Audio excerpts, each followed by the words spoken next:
चलिए अपने आत्मा के ज्ञान और ध्यान की ओर।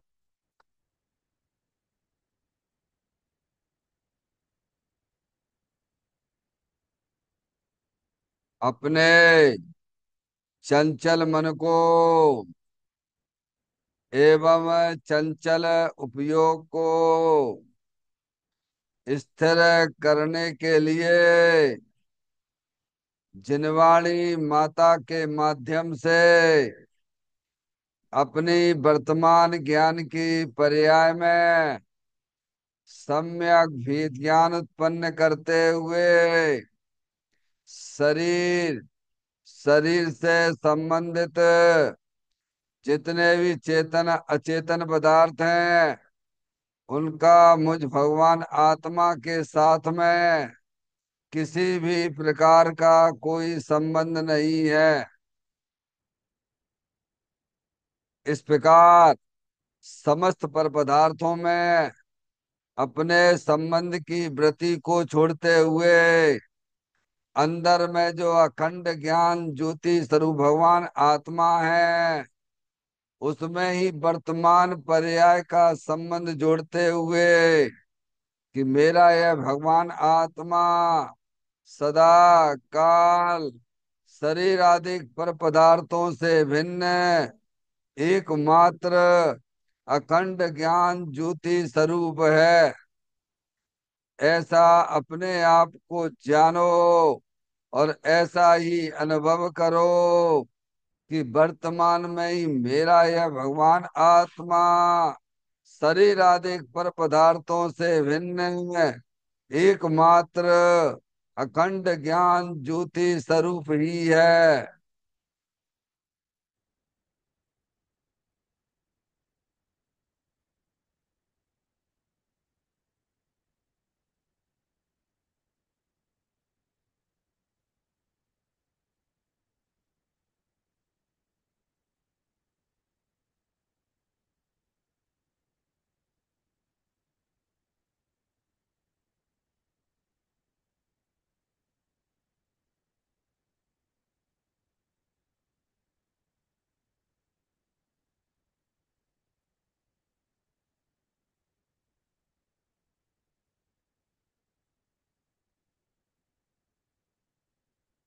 इसी प्रकार से संसार अवस्था में आत्मा की पर्याय में जो विविध प्रकार के पुण्य पाप के परिणाम दिखाई देते हैं वे समस्त परिणाम पर द्रव्यों के लक्ष्य से होने वाले भाव हैं।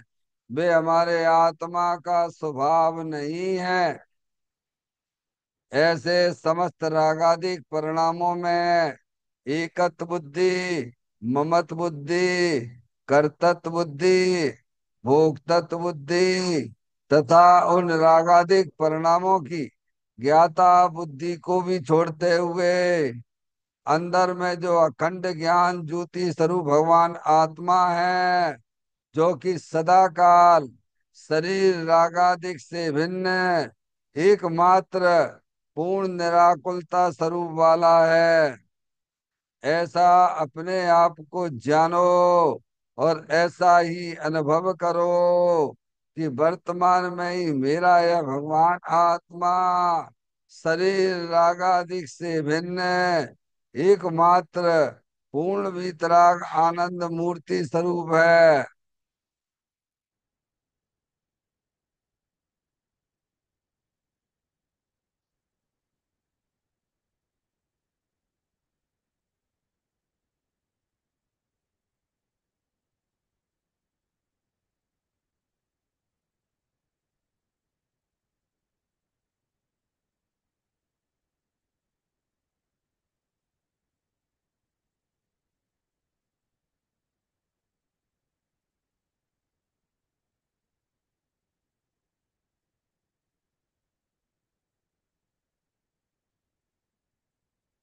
इसी प्रकार से संसार अवस्था में आत्मा की पर्याय में जो पर के लक्ष्य से होने वाला ज्ञान है वह परलक्षी ज्ञान भी हमारे आत्मा का स्वभाव नहीं है। वह तो इंद्रिय जनित ज्ञान है। इस प्रकार शरीर, रागादि और परलक्षी ज्ञान की पर्यायों से भी भिन्न है। मैं तो एकमात्र अखंड ज्ञान ज्योति स्वरूप भगवान आत्मा हूँ। ऐसा अपने आप को जानो और ऐसा ही अनुभव करो कि वर्तमान में ही मेरा यह भगवान आत्मा शरीर, रागादि और खंड खंड ज्ञान के पर्यायों से भी भिन्न एकमात्र अखंड ज्ञान ज्योति स्वरूप ही है।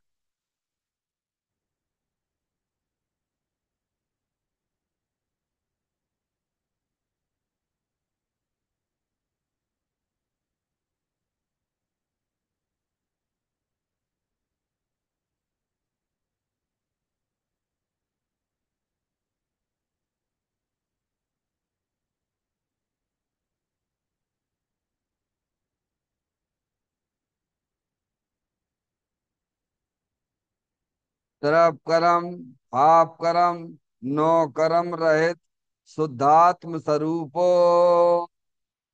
हम।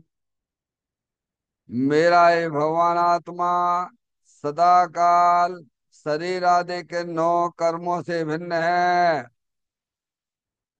मेरा ये भगवान आत्मा सदा काल ज्ञान वर्ण आदि आठ कर्मों से भी भिन्न है। मेरा ये भगवान आत्मा सदा काल मोह राग द्वेष भाव कर्मों से भी भिन्न है। इस प्रकार द्रव कर्म, भाव कर्म, नौ कर्म, तीनों कर्मों से रहित मैं तो एकमात्र परम पवित्र शुद्धात्म स्वरूप हूँ। ऐसा अपने आप को जानो और ऐसा ही अनुभव करो कि वर्तमान में ही मेरा यह भगवान आत्मा तीनों प्रकार के कर्मों से रहित एकमात्र परम पवित्र शुद्धात्म स्वरूप है।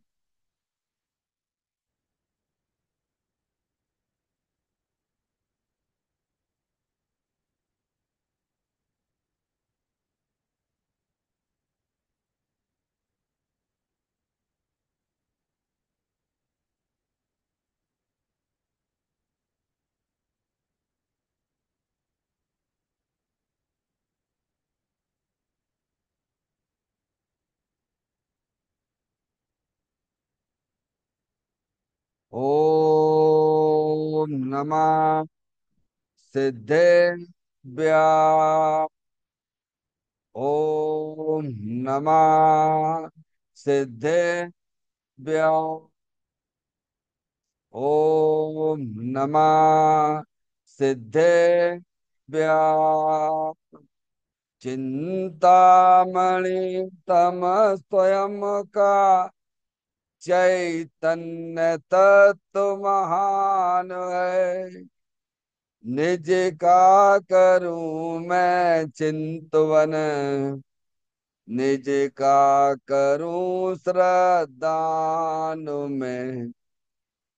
शुद्धात्मा ही देव है जो गुण अनंत निधान है। मैं स्वानुभव में देख लूं आत्मा स्वयं भगवान है। मैं स्वानुभव में देख लूं आत्मा स्वयं भगवान है। निम्न जान परिठिया कम कलंक भी अपालद्दौ जैन परू ते परम भी सब कर्म मल्लिका नाश करवरु प्राप्त कर निजो आत्मा। जो लीन निर्मल ध्यान में नम कर निकल परमात्मा।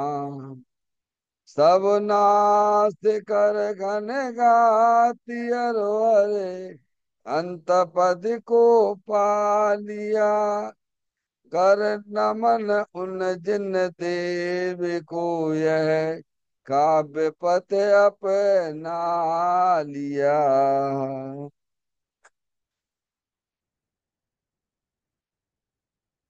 श्री योगसार जी नामक परम आध्यात्मिक ग्रंथ स्वाध्याय हेतु में विराजमान है। आज से 1400 वर्ष पहले इस महान पवित्र ग्रंथ की रचना दिगंबर संत योगेंद्र महाराज जी हुए हैं। उन्होंने इस महान पवित्र ग्रंथ की रचना की और उन्होंने इस ग्रंथ का नाम योगसार जी रखा।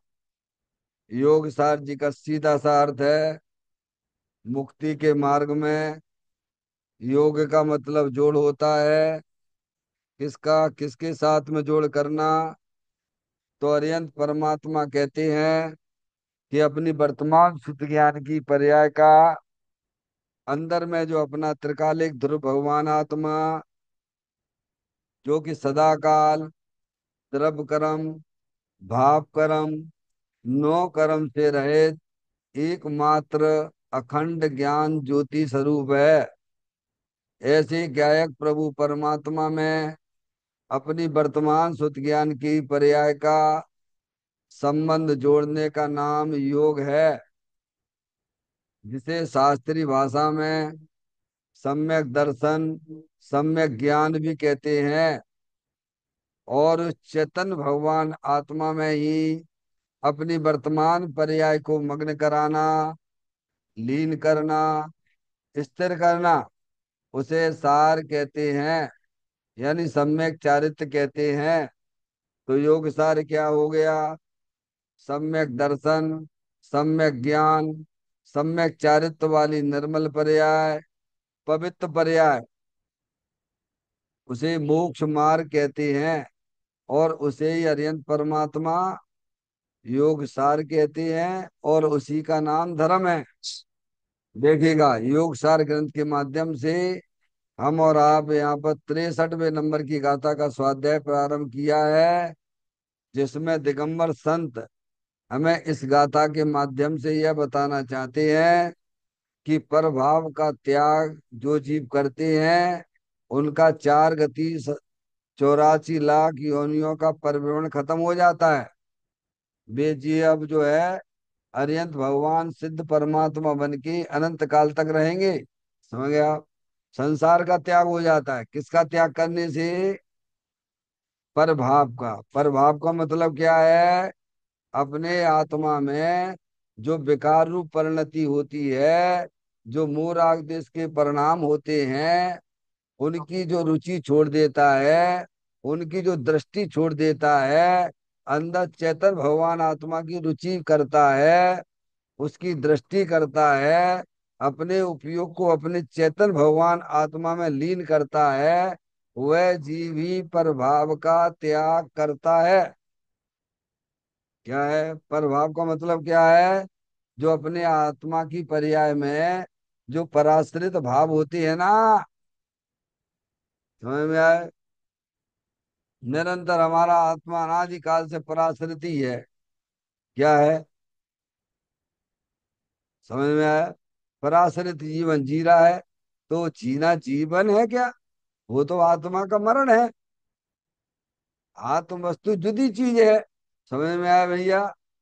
तो आत्मा की पर्याय में जो संसार अवस्था में जो भी मोह राग देश के परिणाम होते हैं, वे सब प्रभाव हैं। उनका त्याग करवाया गया है। जैन दर्शन में किसका त्याग करवाया गया है?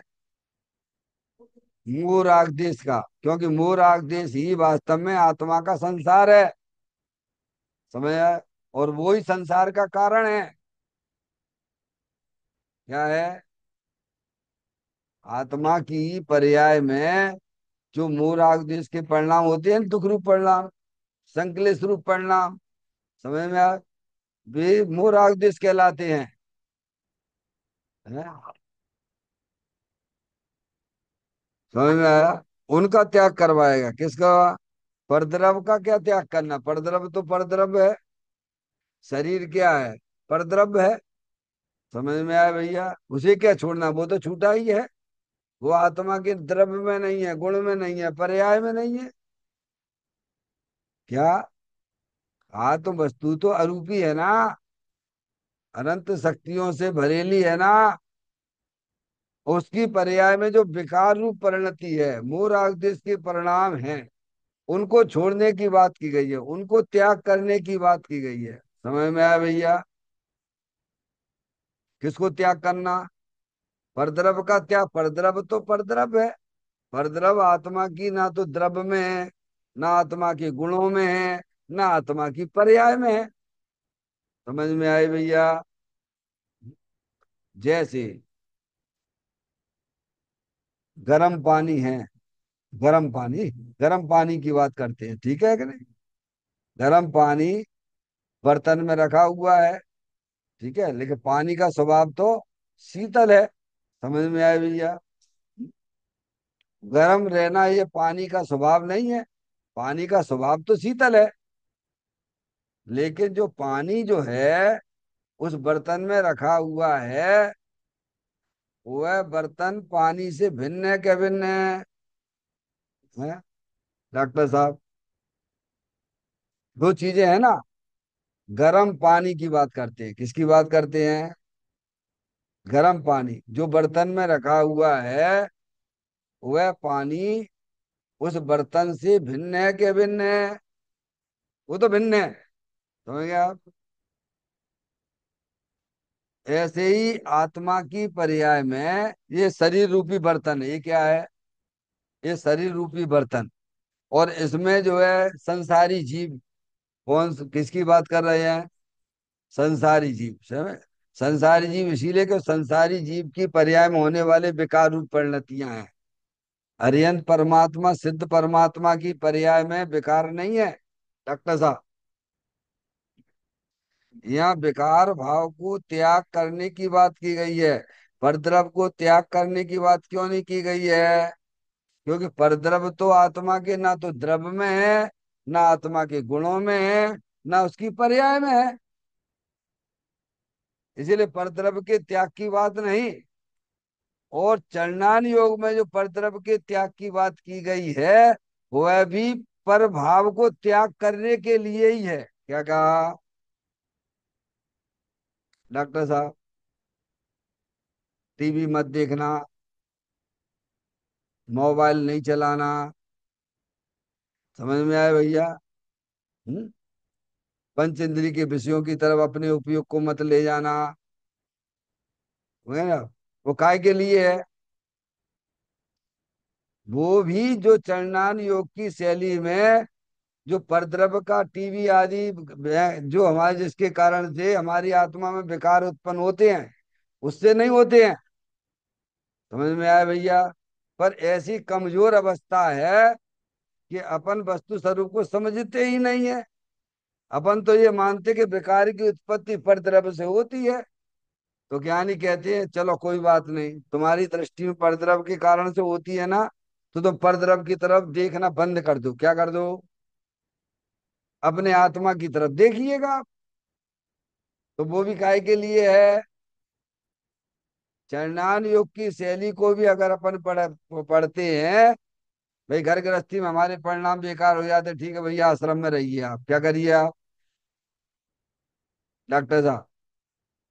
आप ज्ञानियों के साथ में रहिए। क्यों? तो घर गृहस्थी हमारे परिणाम बिगड़ जाते हैं, तो ठीक है, आप घर गृहस्थी छोड़ दीजिए, आश्रम में रहिए, त्यागी वृत्तियों के साथ में रहिए आप। तो ये चरणान योग में जो शैली इस प्रकार की आई है, वह भी अपने आत्मा में प्रभाव के त्याग के लिए ही है। किसके लिए है? अब आप आश्रम में तो पहुंच गए डॉक्टर साहब। आश्रम में आपने घर वगैरह सब छोड़ छाड़ के आ गए, दुकानदारी छोड़ दी आपने, और वहां भी आपका ऐसा हम घर जैसा ही व्यवहार कर रहे हो डॉक्टर साहब। वहां भी आप मोबाइल से बात कर रहे हो, आप अपने परिवार वालों से बात कर रहे हो। तो भाई साहब, घर गृहस्थी छोड़ने का मतलब क्या था?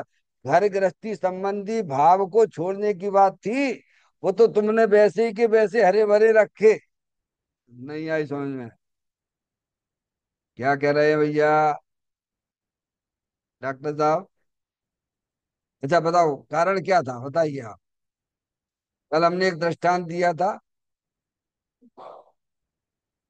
एक दृष्टांत दिया था कि जैसे बच्चा है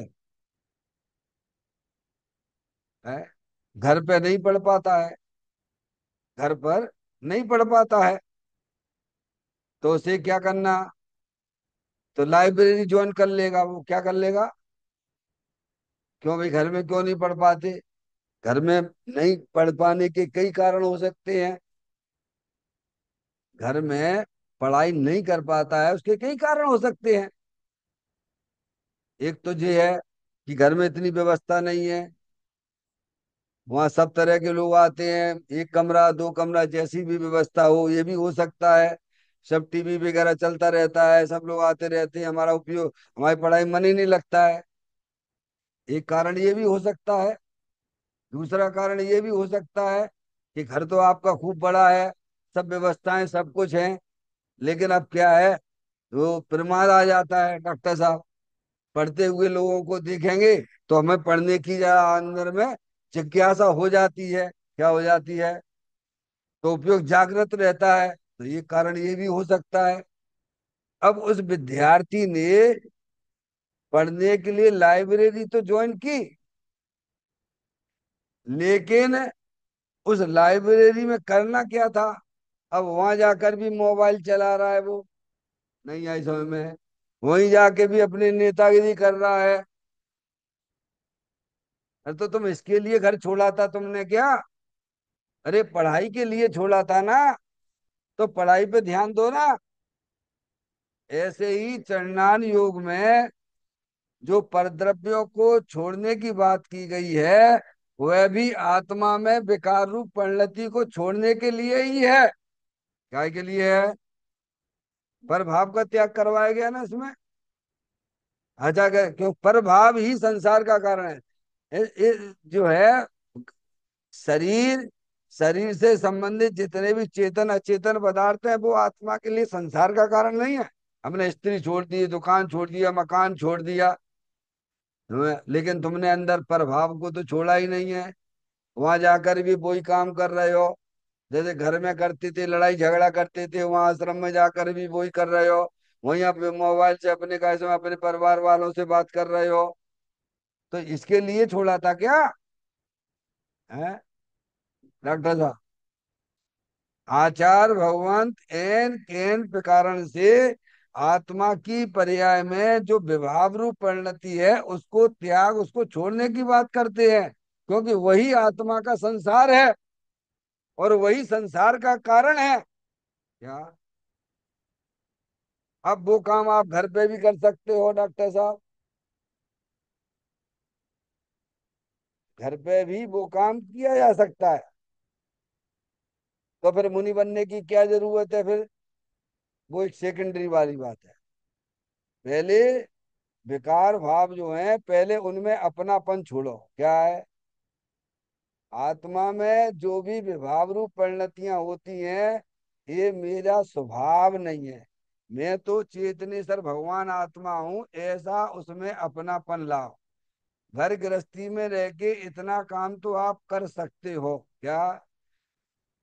ये रागादिक परिणतियां जो भी विकार रूप परिणतियां होती हैं, ये मेरी चीज नहीं है, ये मेरा भाव नहीं है। इतना रहकर तो काम आप कर ही सकते हो। अगर नहीं कर सकते हो तो गृहस्थ आश्रम क्यों कहा भगवान? धर्म दो प्रकार के क्यों बताए गए हैं? एक श्रावक धर्म होता है, एक मुनि धर्म होता है भगवान। हमें उनकी रुचि छोड़ो, अपनी चीज को पहचानिए। अपनी चीज अंदर चेतनेश्वर भगवान आत्मा मूर्ति प्रदेशों का पुंज, प्रसिद्ध ज्ञानादि गुणों का धारी, अनादि निधन वस्तु, वो आत्म वस्तु है। समझा? तो चरणान योग में भी जो परद्रव्यों को छोड़ने की बात आती है, निमित्तों को छोड़ने की बात आती है, वह भी आत्मा के विकारी भावों को त्यागने के लिए है। क्योंकि वे विकारी भाव ही आत्मा का संसार है, और वो ही वास्तव में संसार का कारण है। एक दृष्टांत और भी दिया था कल। जैसे डॉक्टर साहब, आप जो है घर से चले और तेल लगा के चले, घर से चले तेल लगा के चले आप, तो घर से चले तेल लगा के चले, तो जितना मार्केट में जो भी जो है डस्ट वगैरह उड़ रही है, समझ में आए, वो आपकी चिपकेगी कि नहीं चिपकेगी? हाँ ना, बोलो। चिपकेगी कि नहीं चिपकेगी? तो साहब वो डस्ट हमारे चिपकना नहीं चाहिए, तो बिल्कुल नहीं चिपकेगी।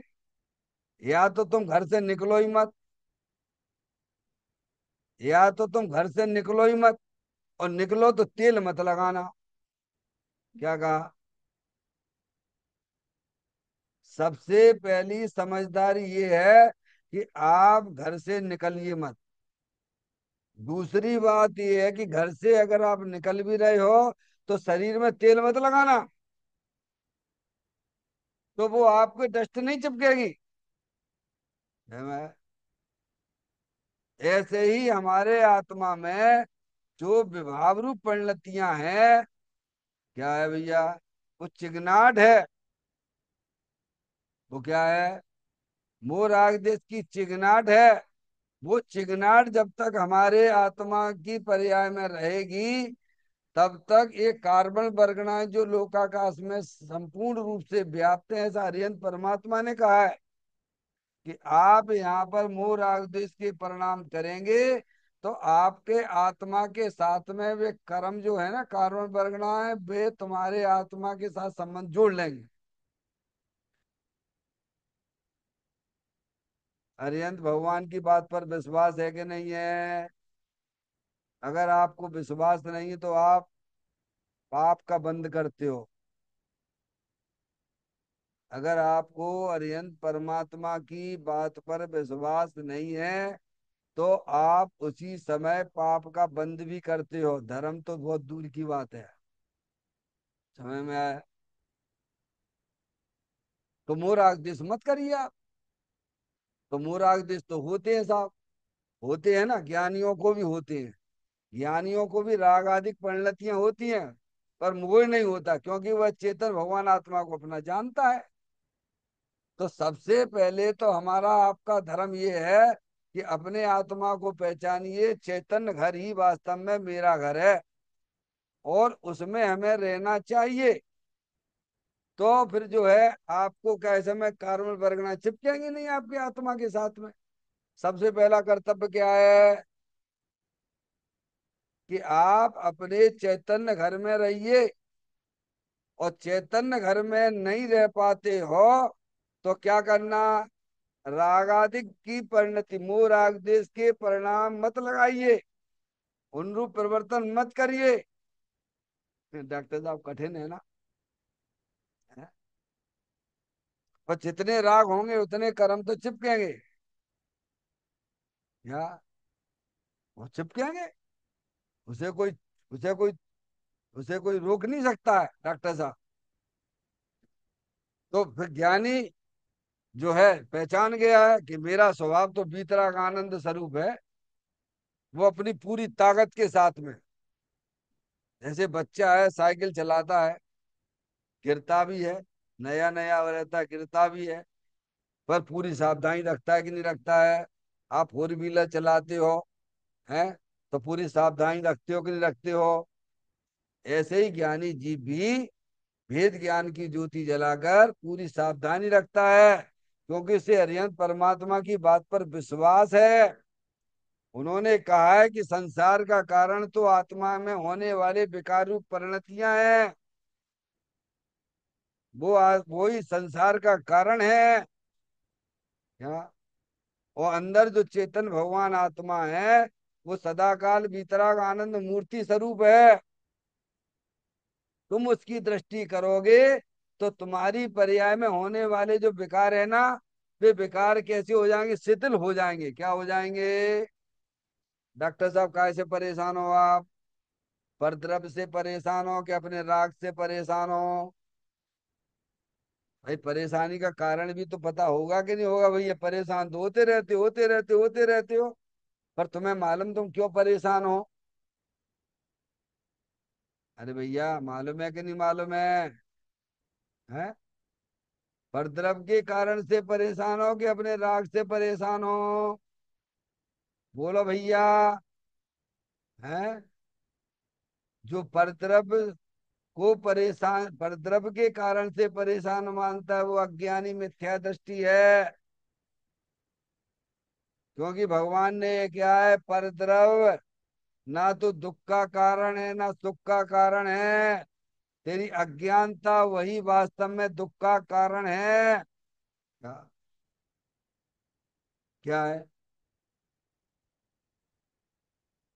और क्या है डॉक्टर साहब?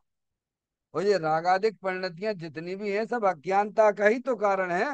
ये अज्ञानता का ही तो फल है ना। हमें सुखी होने के लिए क्या करना है? क्या करना है? वस्तु स्वरूप का सच्चा ज्ञान करिए। आप चेतने सर भगवान आत्मा हो, अनंत शक्तियों से भरेले हो। सुख शांति स्वरूप भगवान आत्मा तो अंदर भी विराजमान है। उसकी दृष्टि करिए, उसे अपना मानिए। समझ में आया भैया? तो देखो फिर ये जितने भी रागादिक परिणति सब शिथिल हो जाएंगी। क्या हो जाएंगी? अब ये उपाय तो हम करते नहीं है। और यहाँ मनुष्य पर्याय मिली, जैन कुल मिला, सब कुछ बढ़िया बढ़िया है भाई साहब। अब यहाँ नहीं करोगे तो फिर कहाँ सोचा है डॉक्टर साहब आगे? आप अभी अभी इस समय सबसे बढ़िया स्थिति में हैं। 4 गति 84 लाख योनियों में अगर कोई सबसे बढ़िया जगह है तो आज आपके पास में है। आपके हाथ में है। आप चाहो तो जो है अपने आत्मा को 4 गति 84 लाख योनियों में परिभ्रमण कराइए। और आप चाहो तो अपने आत्मा को मोक्ष मार्ग की तरफ मोड़ सकते हो। बाजू आपके हाथ में है। आप चाहो तो गोमट गिरी की तरफ जाइए। और आप चाहो तो पलासिया की तरफ जाइए। समझ में आती भैया? इसमें परद्रव तो अकिंचित कर है। इसीलिए ज्ञानियों ने सबसे पहले क्या बताया कि पर भाव का त्याग करो। पर भाव यानी वो जो भाव है वो आत्मा का भाव नहीं है। वो आत्मा का स्वभाव नहीं है। वो आत्मा आनंद स्वरूप है और परभाव दुख रूप है। नहीं आई समझ में डॉक्टर साहब? आत्म वस्तु तो आनंद स्वरूप है, सुख शांति के भंडार स्वरूप है। और प्रभाव तो दुख रूप है। प्रभाव क्या है? तो आत्मा का भाव कैसे हो सकते हैं वे? जैसे मिश्री तो मिठासमय होती है। अब उस पर लग गई थोड़ी सी आपकी नमक, थोड़ा सा नमक लग गया। तो वो नमक क्या, खारा पना क्या, वह शक्कर का स्वभाव है क्या? है क्या भैया? ऐसे ही आत्मा में जो भी परिलक्षी भाव हैं मोह राग द्वेष के परिणाम है, वह वास्तव में हमारे आत्मा का स्वभाव नहीं है। वह बेकार रूप परिणति है। इसीलिए ज्ञानी कहते तुम जितनी जल्दी हो सके उन पर भावों को छोड़ के अपने चेतन भगवान आत्मा का आनंद लूटो। वे प्रभाव जाते ही ऐसे हैं। पर की तरफ देखने से नहीं जाते हैं, अपने आत्मा की तरफ देखने से रहते नहीं है। क्या भैया? बहुत महत्वपूर्ण गाथा है ये। है? गाथा का पाठ करते हुए कुछ विषय पे विचार करेंगे। पर भाव का पर त्याग जो अपनत्व आत्म में करे, वे लहे केवल ज्ञान वर संसार सागर परे हरे। पर भाव का परित्याग जो अपनत्व आत्म में करे। क्या? देखो, पर भाव भी है कि नहीं? आप हमारे साथ चलोगे तो तत्व मिल जाएगा। अभी आत्मा की आपके पास में प्रभाव है या नहीं? डॉक्टर साहब, है। बराबर। जैसे शरीर है, विकार रूप दुख रूप पर्याय है कि नहीं है? पराश्रित भाव वो विकार भाव कहलाता है, वो आश्रव तत्व कहलाता है। एक बात, उसी के पीछे देखिए, चित्र में देखिए, वो अनंत शक्तियों से भरे लो भगवान आत्मा मूर्तिक भी है। क्या है? शरीर है, डॉक्टर साहब, विकार भाव भी है, प्रभाव भी है। और उसी के पीछे देखिए, ब्लू कलर के पीछे देखिए, जो अनंत शक्तियों से भरेलो भगवान आत्मा भी है। हमें अभी क्या करना है? अनादि काल से इसका अपनत्व शरीर और रागादिक परिणतियों में पड़ा हुआ है, जो कि कर्मकृत चीजें हैं। ये शरीर क्या है? कर्म की चीज है। अंदर में होने वाले रागादिक परिणतियां वे भी कर्म की चीज हैं, कर्मकृत हैं। और उनके पीछे जो अपना चेतन भगवान आत्मा अनंत शक्तियों से भरेला भी है। अब इस अज्ञानी जीव को इस वस्तु स्वरूप का ज्ञान नहीं। जब ज्ञान नहीं है तो उसका श्रद्धान का भी अभाव है। डॉक्टर साहब, ज्ञानी जिनवाणी माता के द्वारा उसका ज्ञान करते हैं, उसका श्रद्धान करते हैं। फिर वे अपने उपयोग को अपने चेतन भगवान आत्मा जो मूर्तिक अनंत शक्तियों से भरेला है वहां पे अपने उपयोग को ले जाते हैं। यानी उपयोग का गमन उधर कराते, किधर कराते हैं? शरीर तो शरीर में है, राग राग में है, और चेतन भगवान आत्मा अपने में है।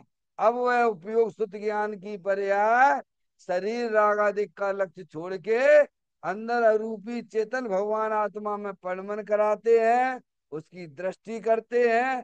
तो कहते प्रभाव का त्याग हो गया। डॉक्टर साहब, देखो गाथा क्या कहती है। पर भाव का पर त्याग जो अपनत्व आत्म में करे। अनादिकाल से अज्ञानी जीव का अपनत्व काय में है? तीन चीजें दिखती हैं कि नहीं दिखती हैं? किसको नहीं दिखती हैं बताओ भैया? शरीर दिखता है कि नहीं दिखता है? अंदर बेकार रूप परिणति दिखती है कि नहीं दिखती है? और उन दोनों को जानने वाला चेतन भगवान आत्मा भी दिखता है कि नहीं दिखता है? तीन चीजें हैं कि नहीं है? माता जी, बोलो हाँ या ना। जो मैं कह रहा हूँ बराबर आपको समझ में आ रही है कि नहीं आ रही है? शरीर दिखता है कि नहीं दिखता है? जानने में आ रहा है कि नहीं आ रहा है? अंदर में दुख रूप परिणतियां भी है कि नहीं है? उन दोनों को जानने वाली चैतन्य आत्म वस्तु भी है कि नहीं है?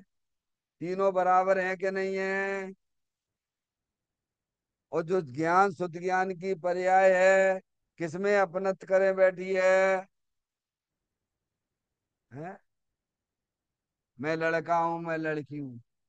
कोई आपसे कहे डॉक्टर साहब आप लड़का नहीं हो, तो कैसा गुस्सा आ जाता है? तो जानवर हूं मैं क्या? लड़का नहीं दिख रहा है क्या? तो जबरत काय में पड़ा है ये? शरीर में पड़ा है ना। तो कहे अपनत, तो कहे पर भाव को परित्याग कर। पर भाव का परित्याग कब होता है? जब निज को निज पर को पर जान, फिर दुख का नहीं लेस निशान। ये हो गया पर भाव का त्याग। अपनी चैतन्य वस्तु को मैंने स्वीकार कर लिया कि मैं तो चेतनेश्वर भगवान आत्मा हूँ। ये रागादिक परिणतियां मेरी कुछ भी नहीं लगती हैं। तो अपनत कहाँ गया? अपनत करने वाली पर्याय है, श्रुत ज्ञान की पर्याय है। तो पर भाव का त्याग हो जाता है, फिर लहे केवल ज्ञान। क्या हो जाएगा डॉक्टर साहब? अब वह आत्मा पर्याय में परमात्मा हो जाएगा। आगे माता जी समझ में? तो कितना सरल ग्रंथ मिल गया भैया। हम्म। तो कहते फिर संसार का त्याग भी हो गया, क्या होगा फिर वो आत्मा अब संसार में ढकर पट्टी नहीं करेगा। ये लिखा है इस गाथा में। अब देखिए आप दूसरे पॉइंट पर इस पर। हाँ हाँ, मुनराज ने तो इस ग्रंथ में अकेला मक्खन ही भरा है। यहाँ त्याग धर्म की मुख्यता बतलाते हैं। त्याग अर्थात विकल्पों का, प्रभावों का त्याग। तो धर्मात्मा शुभाशुभ रागादिक प्रभावों का त्याग करके निज से निज को जानता है। वह केवल ज्ञान रूपी प्रकाश प्राप्त करके भवताप का नाश करता है। देखो डॉक्टर साहब, अब आपको सारभूत बात जो अभी आपने आधे घंटा में हमने आपको बोला, अब वो बात यहाँ पर आएगी। देखिए आप, हाँ हाँ, ज्ञानियों को अंदर में आह्लाद आता था। ओ हो, मुझे तो इन बातों की खबर ही नहीं थी। कितना सरल उपाय बता दिया मुक्ति का, सुखी होने का। बोलो भैया, तो आनंद से आह्लाद आता नहीं है? तो हाँ, ऐसे गुरुदेव श्री को हाँ आया। मुनराज ने तो इस ग्रंथ में अकेला मक्खन ही भरा है डॉक्टर साहब। इस ग्रंथ में यानी योग सार ग्रंथ। ये महान पुण्य के उदय से मिलते हैं ऐसे ग्रंथ, ध्यान रखिएगा डॉक्टर साहब। जिनकी होनार अच्छी होती है बिना मिलते हैं ये ग्रंथ, सुनने को मिलते हैं। तो कहते मुनराज ने तो इस ग्रंथ में अकेला मक्खन ही भरा है। क्या भरा है? अब बोलो, मेहनत तो बिन्ने करी। जैसे किसी की पर्सनल डायरी मिल जाए ना, इम्पोर्टेंट क्वेश्चन की, जो पेपर में आने वाली है डॉक्टर साहब। अरे ऐसा होता है कि नहीं होता है?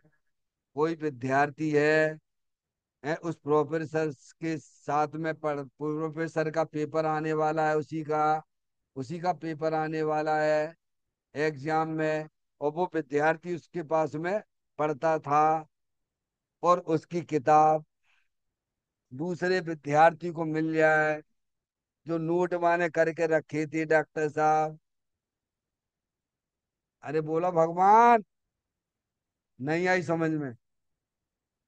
है जिस प्रोफेसर का पेपर एग्जाम में आने वाला है, समझ में आया भैया? और उसी का पढ़ने वाला कोचिंग पे विद्यार्थी की पुस्तक दूसरे विद्यार्थी को मिल जाए, बोलो भैया फिर बात कैसा लगेगा? है ऐसे ही योग सार ग्रंथ योगेंद्र महाराज ने 1400 वर्ष पहले लिखा। समझ में आया भैया? और उन्होंने मूल मूल बातें इस ग्रंथ में लिख दी, और उस भव्य जीव को मिल जाए। ओहो, मुझे तो इन बातों की खबर ही नहीं थी। इतनी सरल बात है, संसार से छूटने का मार्ग इतना सरल है कि अपने चेतन भगवान आत्मा को पहचान लो। हमारा चेतन भगवान आत्मा सदाकाल रागादिक परिणतियों से भिन्न है। इनकी रुचि छोड़ दो। ये शरीर है तो मैं नहीं हूँ, मैं तो चेतनेश्वर भगवान आत्मा हूँ। तुम ऐसा अंदर पर्याय में अहंकार स्वीकार करो, और तुम पर्याय में परमात्मा हो जाओगे। क्या? बोलो भैया। और इतना सरल उपाय है, हमें तो पता ही नहीं था।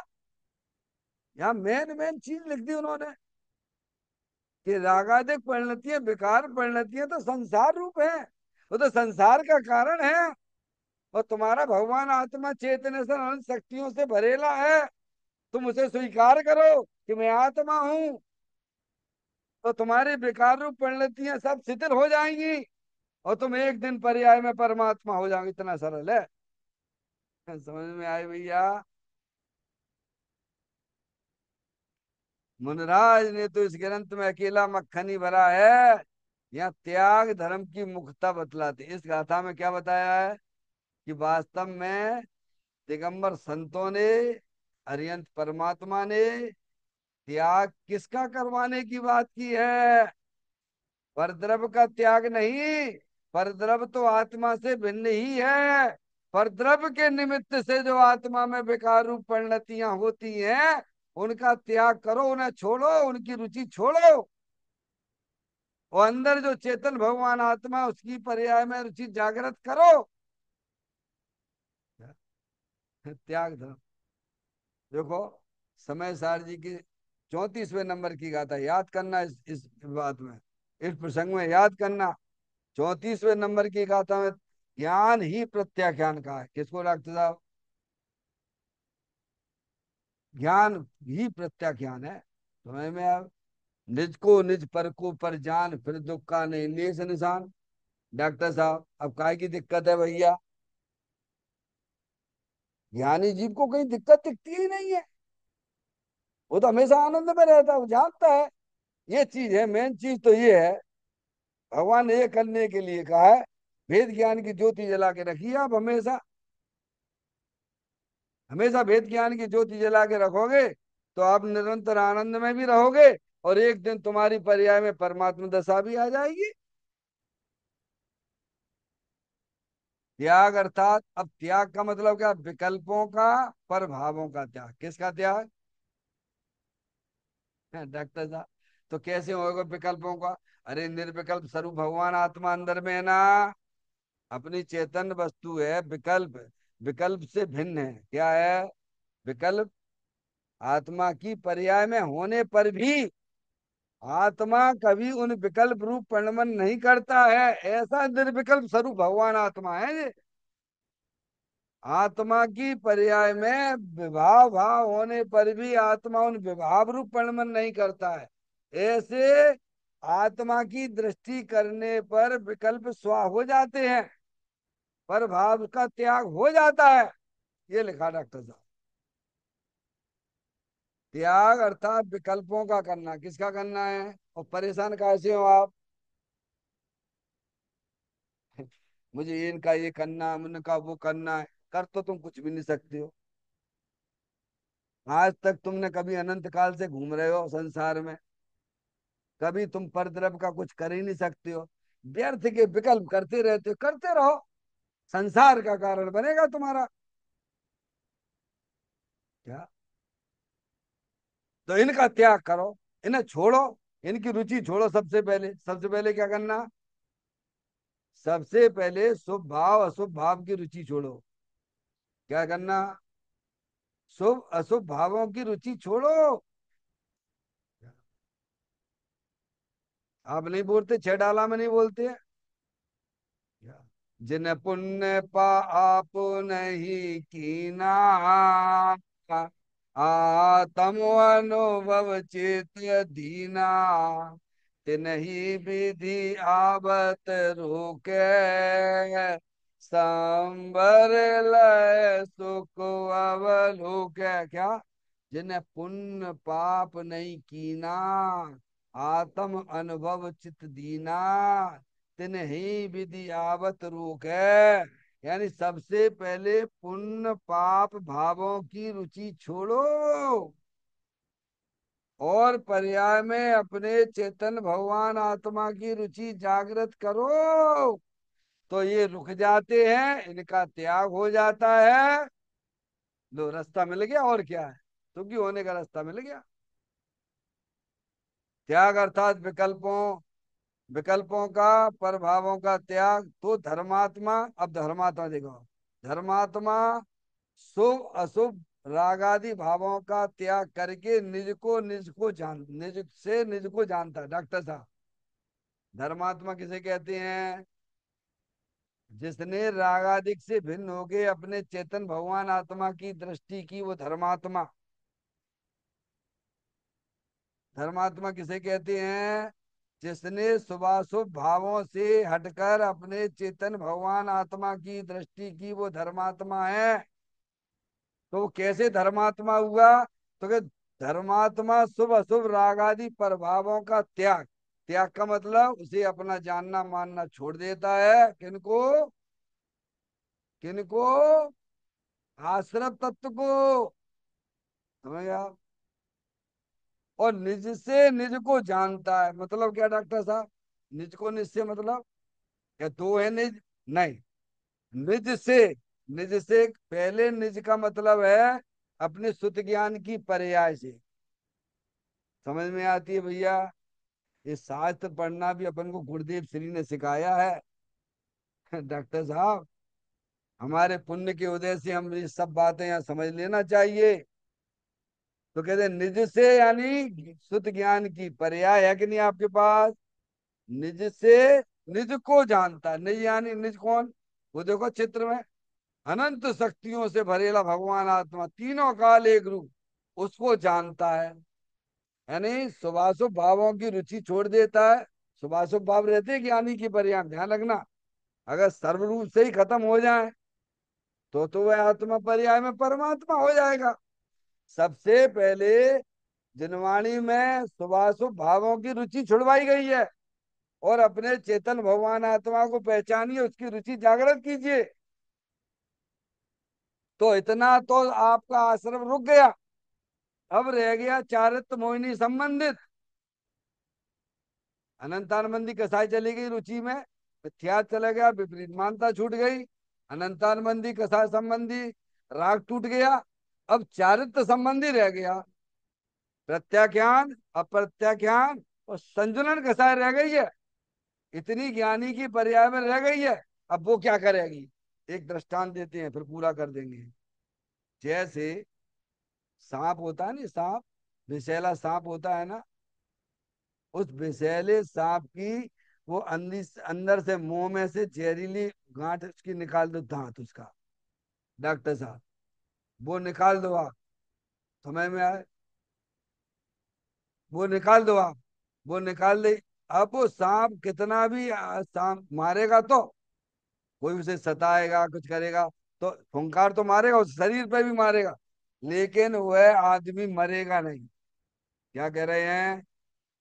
सांप का जहरीला पॉइंट अगर उसके मुख से निकाल दिया जाता है, तो सांप कितना भी उस व्यक्ति को डसे, लेकिन वह व्यक्ति मरेगा नहीं। समझ में आया भैया? ऐसे ही ज्ञानी ने मिथ्यात रूपी, अज्ञानता रूपी जहर को निकाल दिया है। अब रागादिक परिणतियां रह जाती हैं, लेकिन ज्ञानी के वे राग संसार के कारण नहीं होते हैं। मूल चीज तो उसने उखाड़ के फेंक दी। समझ में आए भैया? तो कहते हैं धर्मात्मा शुभाशुभ रागादिक प्रभावों का त्याग करके निज से निज को जानता है, और अवय आत्मा केवल ज्ञान रूपी प्रकाश प्राप्त करके क्या, अब क्या आएगा? अब वह अंतरात्मा अल्प काल में पर्याय में परमात्मा हो जाता है। अब उसका अनंत काल जो है संसार उसका खत्म हो गया, आगे का, आगे का, पीछे का तो खत्म कर दिया डॉक्टर साहब। अब आगे भी नहीं रहेगा। अब तो अपने आत्मा के साथ में अनंत आनंद के साथ में रहेगा। क्या रहेगा? अब उसकी पर्याय में वह अनंत दर्शन, अनंत ज्ञान, अनंत सुख, अनंत वीर जैसी पर्याय के साथ में वह आत्मा रहता है। इस प्रकार ये बड़ी सुंदर चर्चा हमारे योग सार ग्रंथ के माध्यम से हमको मिलती है। हमें इसका अध्ययन करना चाहिए, समय निकालना चाहिए। चैतन्य काय स्मरण प्रति क्षण करो रे, भवि के अनंत दुख को पल में हरो रे, अक्षय अनंत निज सुख निदान पाओ, गाओ अरे नित इसी के गीत गाओ, गाओ अरे नित इसी के गीत गाओ। 9 बार नमोकार मंत्र का स्मरण।